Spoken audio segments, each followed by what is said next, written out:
कहानी का आगाज एक पुराने शहर से होता है, जहां एक गरीब मगर ईमानदार नौजवान एक बड़े ताजिर शेख जमील की दुकान पर मुलाजिम था। शेख जमील एक बावकार, नेक दिल और समझदार इंसान थे। ये नौजवान दिन रात ईमानदारी से काम करता। वो न चोरी करता, न धोखा देता, न जुबान चलाता। इसी ईमानदारी ने शेख जमील का दिल जीत लिया। एक दिन शेख जमील ने ऐलान किया कि वो अपनी बेटी का निकाह उसी सच्चे नौकर से करेंगे। सब हैरान रह गए, लेकिन शेख जमील ने कहा, ईमानदारी हस्बो नसब से बढ़कर होती है। शेख जमील ने न सिर्फ इसे दामाद बनाया, बल्कि एक छोटी सी दुकान भी खोल दी। फिर अल्लाह का करम हुआ, वो छोटी दुकान एक बड़ी फैक्ट्री में बदल गई। वो गरीब नौजवान अब खुद शेख अदनान बन गया। गाड़ियाँ, बंगले, जायदाद, नौकर चाकर, सब कुछ उसके पास था। शेख अदनान के नौकरों में एक नौजवान नौकर सुल्तान भी था। एक दिन जब शेख अदनान अपने महल जैसे घर से निकल रहे थे, तो सुल्तान पानी से सफाई कर रहा था। गलती से पानी उनके कपड़ों पर छींटा मार गया। शेख अदनान गुस्से से आग बबूला हो गए। ये क्या बदतमीजी है, फौरन नौकरी छोड़ दो। सुल्तान ने हाथ जोड़े, मन्नत की, मालिक माफ कर दीजिए, गलती हो गई। बच्चों का पेट इसी रोजी से पलता है। मगर शेख अदनान ने एक न सुनी, सुल्तान को निकाल दिया। कुछ ही दिन गुजरे थे कि शेख अदनान की एक फैक्ट्री में खौफनाक आग भड़क उठी। पूरी फैक्ट्री राख हो गई।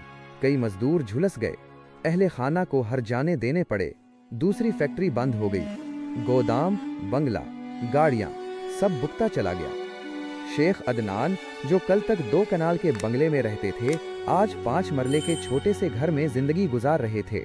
बेटे को बच्ची खिंची रकम दी कि किसी से पार्टनरशिप कर ले, मगर वो पार्टनर फ्रॉड निकला और सब कुछ लेकर फरार हो गया। अब न घर था, न कारोबार, न नौकर, न चाकर, बस कमर झुकी हुई थी, आंखों में पछतावा और दिल में अजीब सी बेचैनी। एक दिन एक पुराना दोस्त आया और कहा, अदनान भाई, लगता है किसी की बद्दुआ ने पकड़ लिया है। मेरे साथ एक दरवेश के पास चलें। शेख अदनान दरवेश के पास पहुंचे। दरवेश ने आंखें बंद की, मुराकबे में चले गए। कुछ देर बाद आंखें खोलें और बोले, तुमने एक शख्स को नाहक निकाला था, सुल्तान नाम था इसका। शेख अदनान का दिल धुक से रह गया। दरवेश बोले, जिसके नसीब के लिए तुम वसीला बने थे, तुमने उसे धुतकार दिया। क्या तुम समझते हो कि जो कुछ तुम्हारे पास था वो तुम्हारा कमाल था? नहीं, वो तुम्हारे नौकरों, मजदूरों, गरीबों के रिस्क का हिस्सा था, जो अल्लाह तुम्हें इसलिए देता था ताकि उन तक पहुंचा सको। जब तुमने उनका हक मारा, अल्लाह ने तुमसे सब कुछ छीन लिया। शेख अदनान की आंखों में आंसू थे। उसने देर से सही मगर हकीकत को पहचान लिया।